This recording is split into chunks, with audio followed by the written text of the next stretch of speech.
El Foro Penal denuncia una estrategia de secuestro de Estado donde los detenidos se usan como fichas de negociación, mientras el miedo se extiende, por supuesto, por todo el país y no entiende por qué eso es así. Nos acompaña a esta hora Alfredo Romero, abogado especialista en derechos humanos, además director de la ONG Foro Penal Venezolano. Alfredo está en pantalla, bienvenido, buena tarde.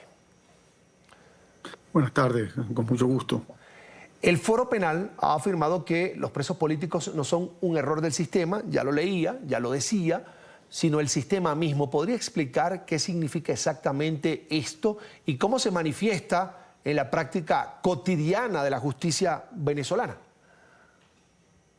Bueno, los presos políticos, y no es algo que nosotros decimos, algo que incluso se ve de manera clara y sistemática, son parte de la política, en este caso del Estado, ¿no? Observamos lamentablemente que incluso esa política de usar a los presos políticos para intimidar, para excluir a personas del juego político o incluso, como bien lo decías, hasta para utilizar, hasta utilizan extranjeros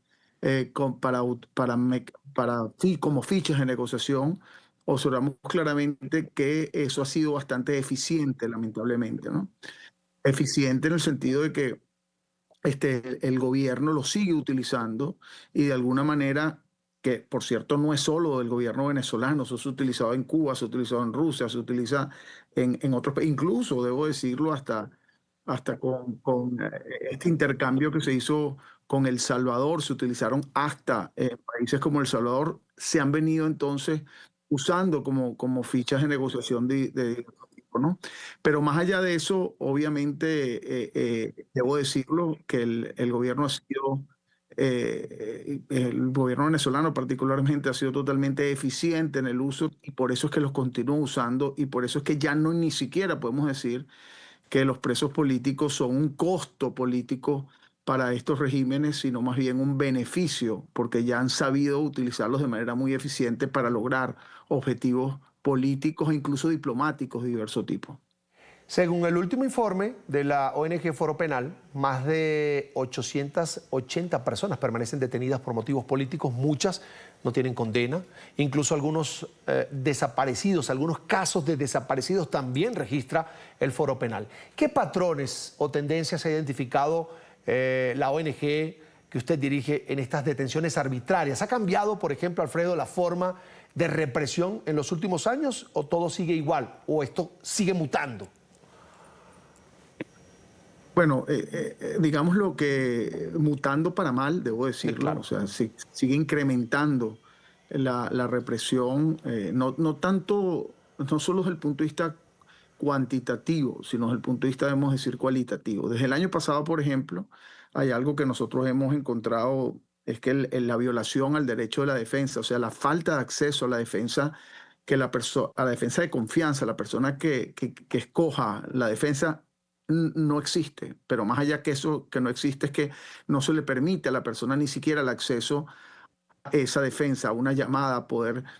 buscar un abogado de confianza, pero eso está acompañado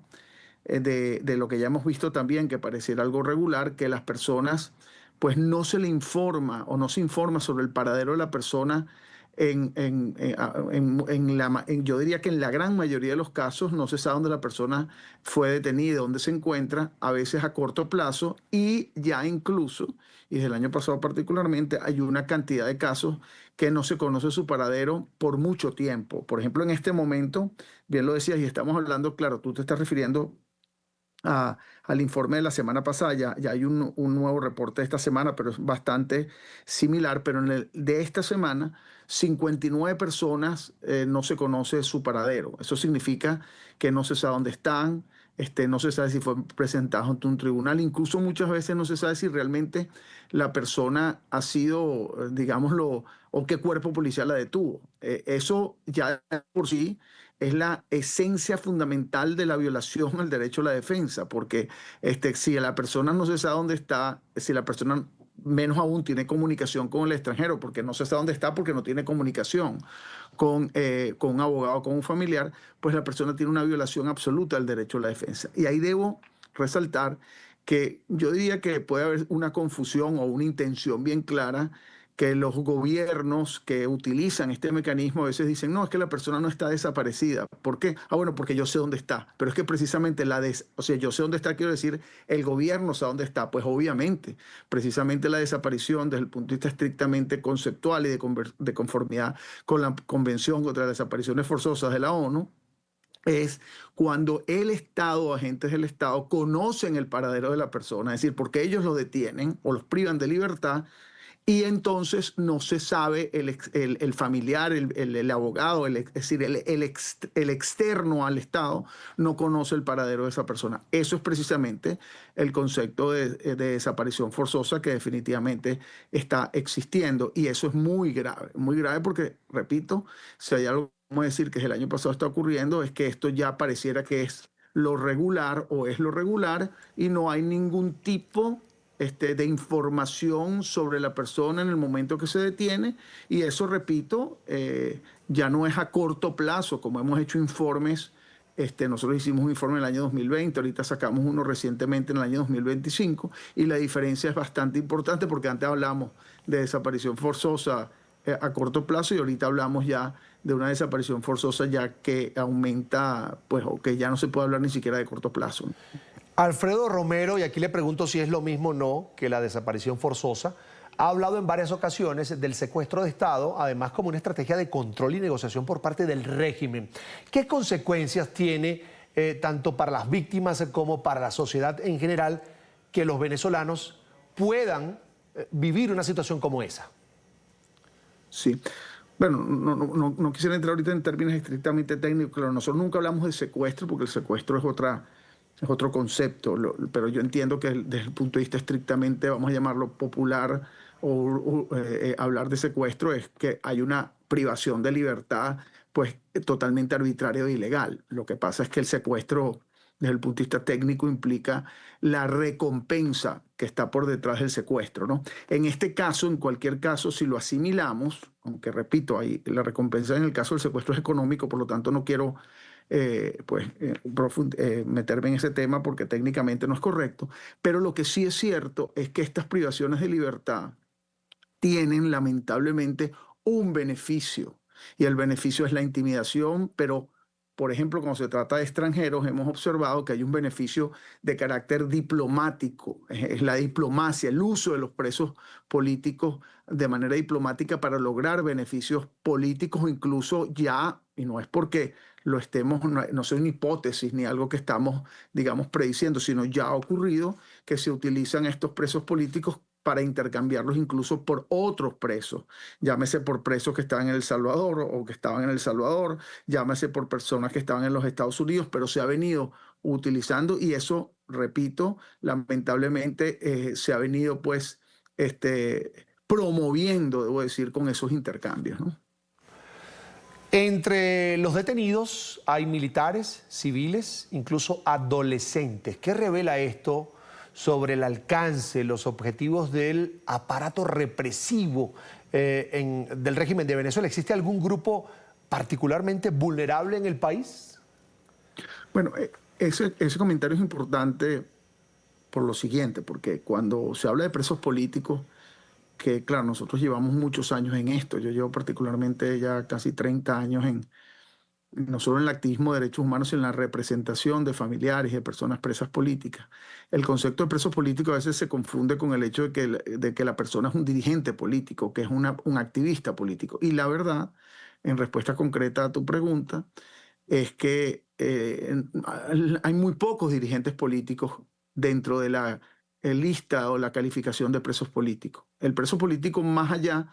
de la causa, es decir, no es que sea un dirigente político el que detienen, o sea, no tiene que ver con el sujeto detenido, sino tiene que ver con el beneficio, con el fin político de la detención. Y por eso es que nosotros, que es un poco largo, pero los invito a que busquen la página del Foro Penal y lo revisen. Nosotros hablamos de 6 categorías de presos políticos basadas precisamente en esa finalidad. Una de las primeras finalidades es la exclusión. Ahí sí entran, digamos, el dirigente político. Es cuando una persona se excluye del juego político, de la competencia política y por eso se detiene. Pero, por ejemplo, la segunda categoría, que es la intimidación, el fin no es digamos, la exclusión política, sino intimidar a una población. Y ahí entran, pues como tú decías, ahí entran activistas de derechos humanos, ahí entran estudiantes, ahí entran sindicalistas, ahí entran profesionales de diferente tipo, ahí entran mujeres, hombres, sí, todo el que de alguna manera el parte de los colectivos que de alguna manera protestan, opinan o establecen alguna posición contraria al gobierno, a la política del gobierno, pues esas personas pueden ser detenidas. Y así lo que quiero decir, sin explicar todas las categorías, porque tienen una explicación un poco más compleja, el hecho es que si hacemos una torta de los presos políticos, vamos a encontrar que todos estos colectivos, llámese sindicalistas, llámese periodistas, llámese estudiantes, abogados, están allí dentro de esa torta, porque lamentablemente en el país, pues todos los colectivos de alguna manera pasan a ser opuestos o tienen alguna reacción en contra del régimen. E incluso hay personas, debo decirlo, que ni siquiera es porque tienen una posición o porque salieron a protestar o porque hicieron un comentario en unas redes sociales, sino incluso hay personas que ese es otro grupo que ha venido aumentando desde sobre todo desde el año 2017, que es el que llamamos el de extracción, porque decimos que se detiene una persona para extraer información sobre otra, y ahí encontramos familiares de personas detenidas porque buscan al que está relacionado con eso. Está el caso de una muchacha de nombre Mike Ellis, que por cierto fue detenida y estaba embarazada, dio a luz cuando estuvo detenida y todavía se encuentra detenida, y es porque ella, pues el padre de su hijo, es un militar o ex militar que están buscando, etcétera, y ese tipo de cosas ha venido ocurriendo. Y esa persona no tiene nada que ver